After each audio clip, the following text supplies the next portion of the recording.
Hey everyone, welcome to my channel. I'm Dr. Upasana Gosalia, founder and head dental surgeon at iSmile Clinic located in Mumbai, India.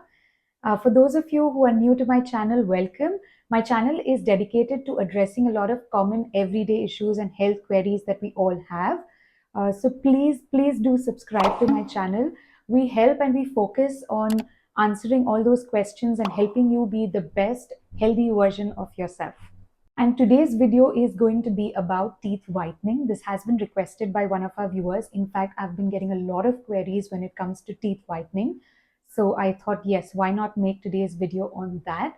So in this video, we'll be talking in depth about teeth whitening. What are the various different treatment options that we have in order to whiten your teeth? We'll run through the procedures, what to expect, what to do, what not.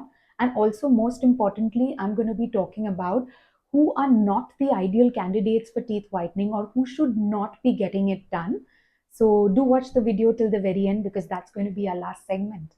So there's basically two types of teeth whitening that we routinely or commonly see and perform. The first one is in-office teeth whitening, which is done at the dental clinic. And the second type of teeth whitening is the at-home teeth whitening. In this video, we will be talking about both these options. But let me start with the in-office teeth whitening. And as the name rightly suggests, it is done in office, meaning at the clinic, performed by your dentist. This is my preferred choice of teeth whitening, and I'm going to run you through the entire procedure, how it's done, what to expect, and all of it. But before we get there, I want to stress on the fact that do not skip out on the first step of teeth whitening, and that is your consultation. This appointment or the consultation appointment has to be done before you actually go in and fix up your teeth whitening appointment.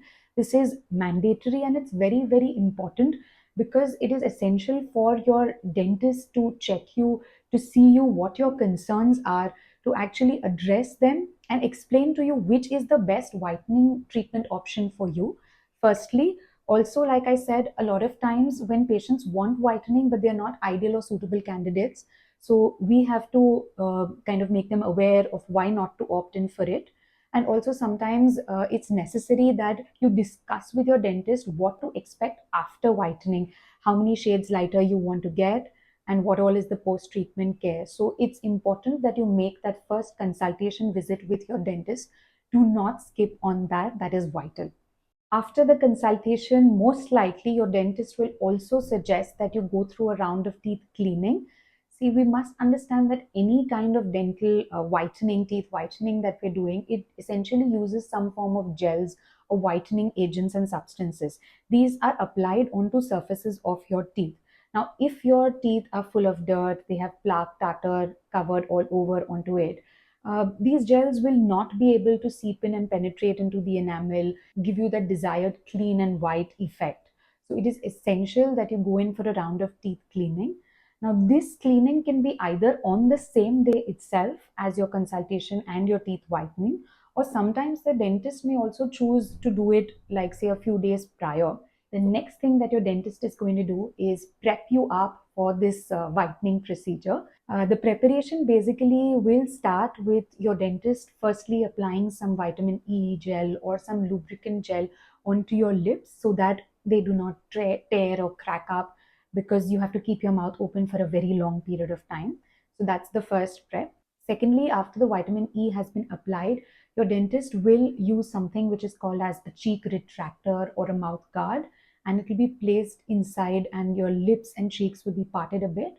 This just ensures that the whitening gel stays in place and does not touch any of the cheek or the surrounding mucosa, because these gels are very caustic in nature. If they touch any of your surrounding tissues, you're likely to get small burns.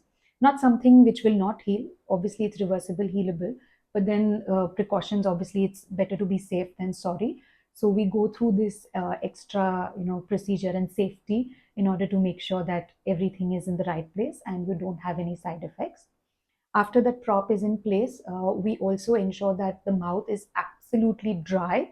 We do not want any saliva interfering and mixing with our whitening gels, because that would kind of hamper their concentration and reduce the potency.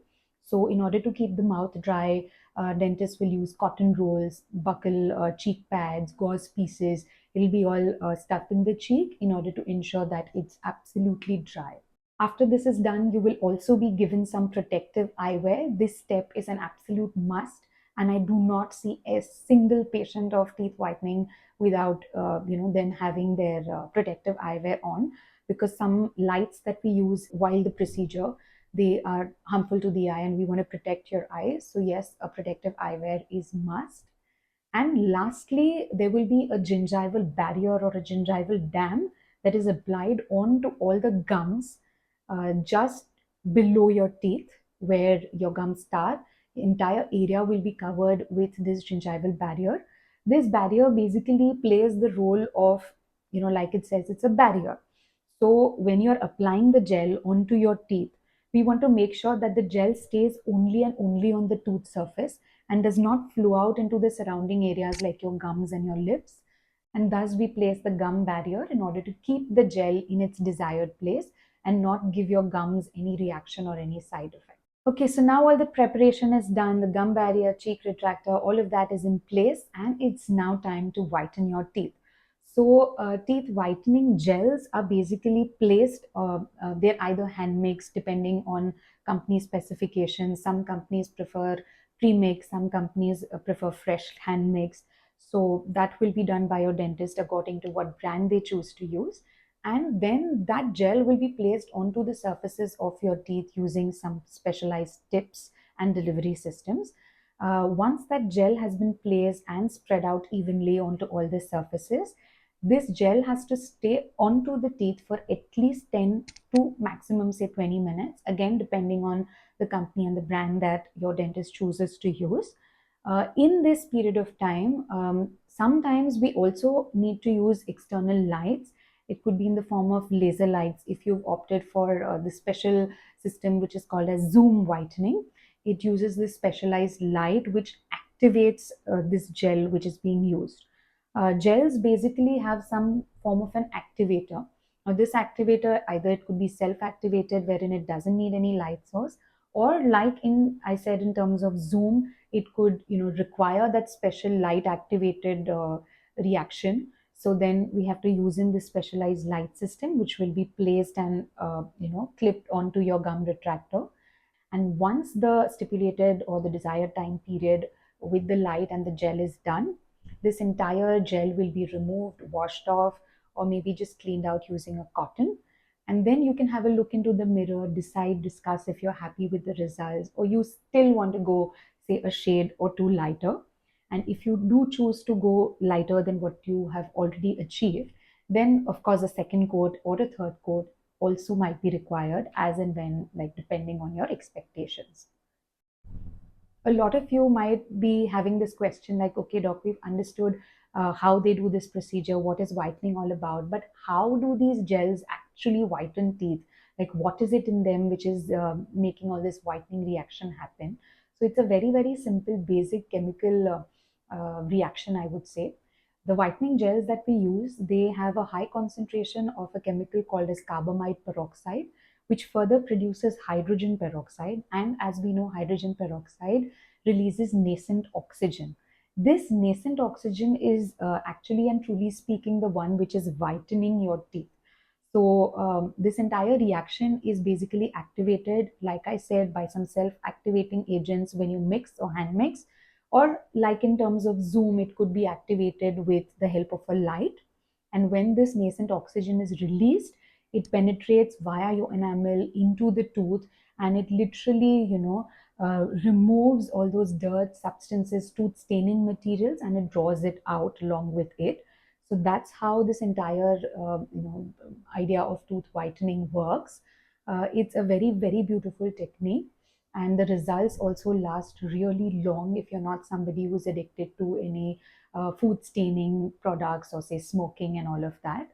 So I personally love it. It's a great way to get that instant smile makeover, especially if you're somebody who has a big day coming up, or maybe it's just a very big event at work, or somebody like me who just likes to have white teeth and you always want to be camera ready, beautiful smiles. So yes, teeth whitening is the best option for you. You can choose to do it say once in 6 to 9 months, or depending on what your dentist recommends for you. Now, once your entire whitening gel coat application, all of this is done, say you're not happy still with the color of your teeth, you have got whiter teeth, but the desired shade that you were waiting for is still a few shades away, and you do requires 1 or 2 rounds more. In my personal preference, I do not like to do it on the same day or the same visit itself. The max I would like to do is just 2 coats. If a patient requires anything more than that, I like to plan a separate visit and appointment for it.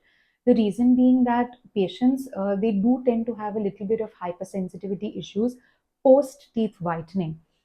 If you already are a patient who is suffering from teeth sensitivity issues in general, then of course you're more prone to sensitivity while and after teeth whitening. And even if you're somebody who's never had sensitivity issues, even such patients we see for a very transient period of time, say 10 to 15 days, they do complain of this slight spike in their sensitivity. So more than 2 coats, I do not like to personally do it. I would usually recall the patient, say after a week or 2 weeks or something like that, give them anti-sensitivity toothpaste and gel, tackle that issue first, and then dive into the next rounds. So don't worry if you haven't really got your desired white shade. Don't think that this is it. You can certainly go higher and do more rounds of whitening, but just wait it out, take it slow, and visit your dentist again.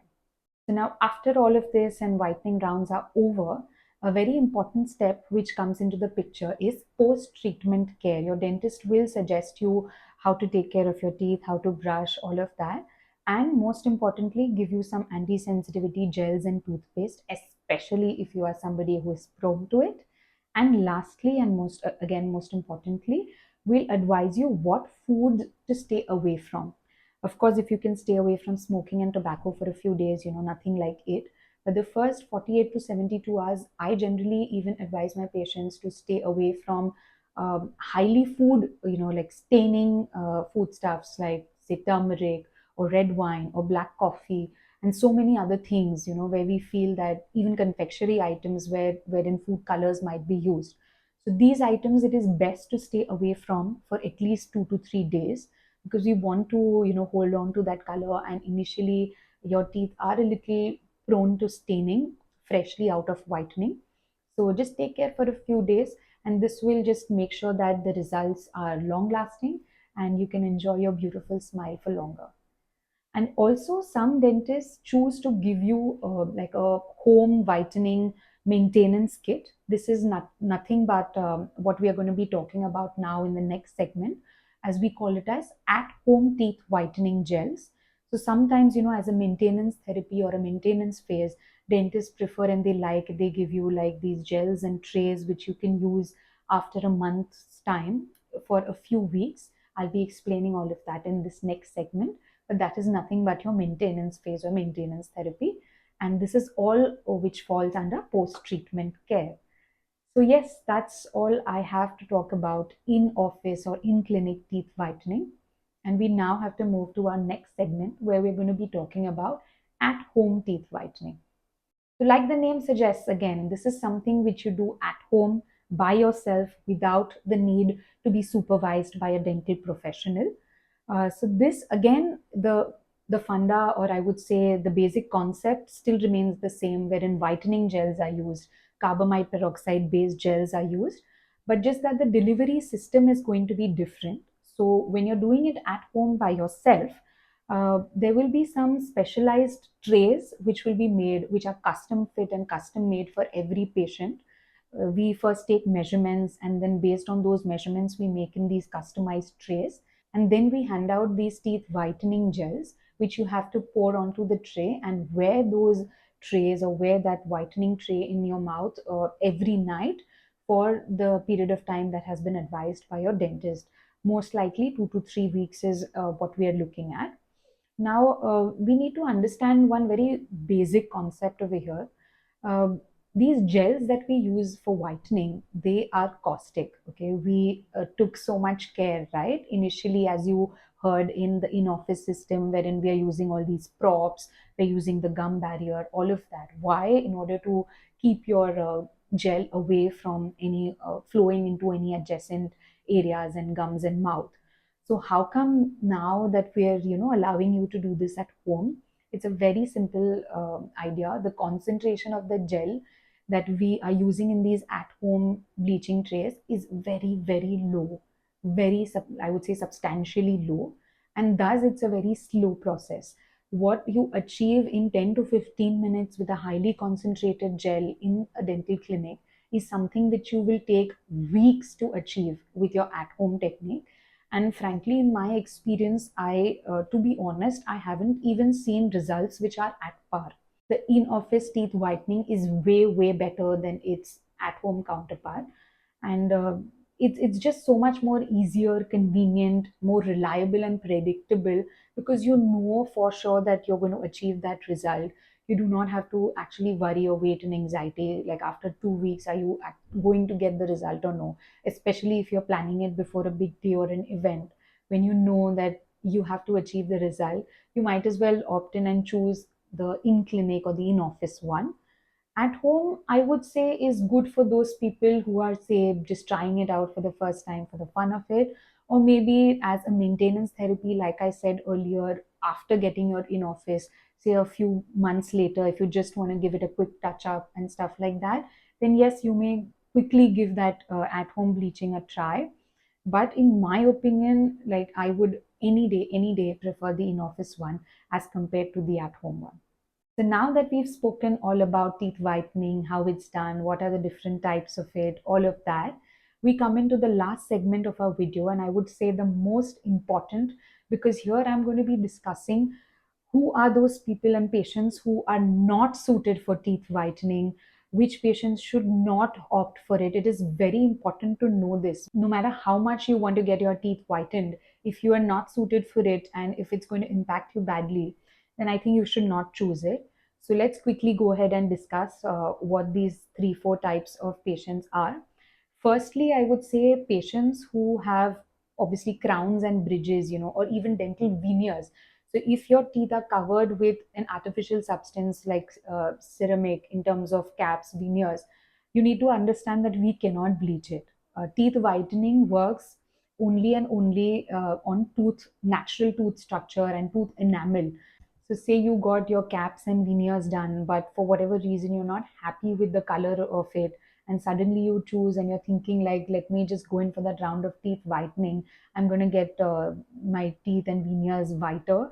But no, that's not going to happen because these are artificial substances and the gels don't work on them. So you have to, whenever you're getting your veneers and crowns and everything done, just be very cautious in your shade selection. Select the shade that you truly want. We can match your existing teeth, get them whiter to match to your whiter veneers, but we cannot go the other way around. Like if you have whiter teeth and your veneers are yellowish, there's no way we can bleach them and get you to a shade lighter. Okay. Secondly, there are patients who have a lot of enamel issues, who have loss of enamel. Now, this loss of enamel could be due to abrasion, erosion because of biting issues. It could be because of acidity erosions and lots of other reasons where an enamel gets eroded and abraded. So, in such patients, again, we have seen that teeth whitening does not work very well. It's not like you cannot get them whitened. You can try it out, but the result, what we would have achieved in a patient who has the ideal amount of enamel versus what we would achieve in you will be vastly different, because in order for the gels to work effectively, we do need good enamel quality.